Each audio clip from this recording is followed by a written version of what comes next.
Madame, monsieur, bonsoir. Votre journal de 20h de ce dimanche 16 août. Et au sommaire, la rentrée de tous les dangers. Les derniers chiffres de contamination au coronavirus atteignent un nouveau record, notamment chez les jeunes. Écoles, entreprises, les masques, les tests. Page spéciale ce soir avec notre invité, le professeur Gilles Pialou, qui publie un livre-choc intitulé « Nous n'étions pas prêts ».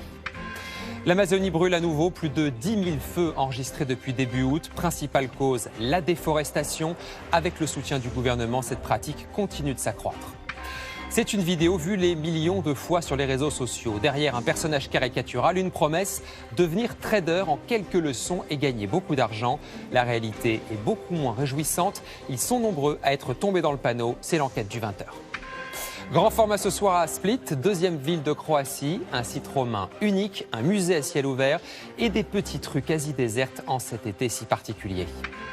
Et puis 20h30 le dimanche se penche ce soir sur les mariés de l'été. Que faire quand le coronavirus s'invite à la noce? Annuler ou maintenir la date, quitte à chambouler le programme à la dernière minute. Soyez les bienvenus. Le week-end du 15 août passé, c'est donc déjà l'heure de penser à la rentrée pour beaucoup de Français.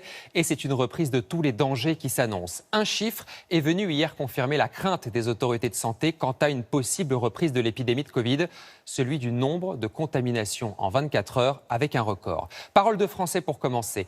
De quoi avez-vous peur et comment surtout abordez-vous cette rentrée? Noémie Dahan, Nicolas Chebrian. La mer, le soleil et l'insouciance des vacances. Mais dans 15 jours arrive la rentrée, dans un contexte particulier.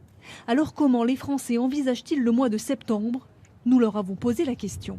On espère qu'il n'y aura pas de reconfinement, parce qu'on voit que les chiffres montent en ce moment. J'espère que d'un point de vue économique, il n'y aura pas trop de morosité.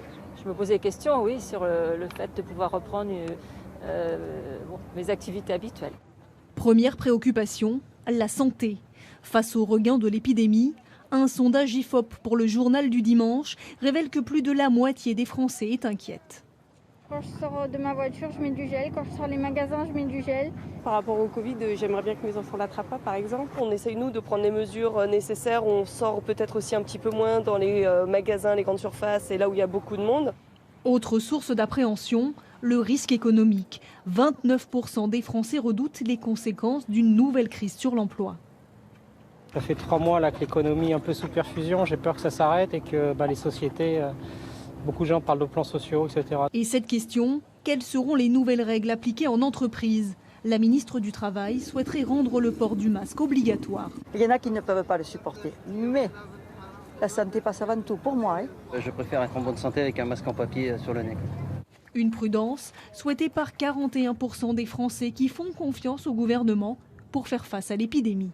C'est une bonne chose d'appliquer le principe de précaution, c'est une bonne chose de prendre les bonnes dispositions et il vaut mieux être plus prudent que pas assez.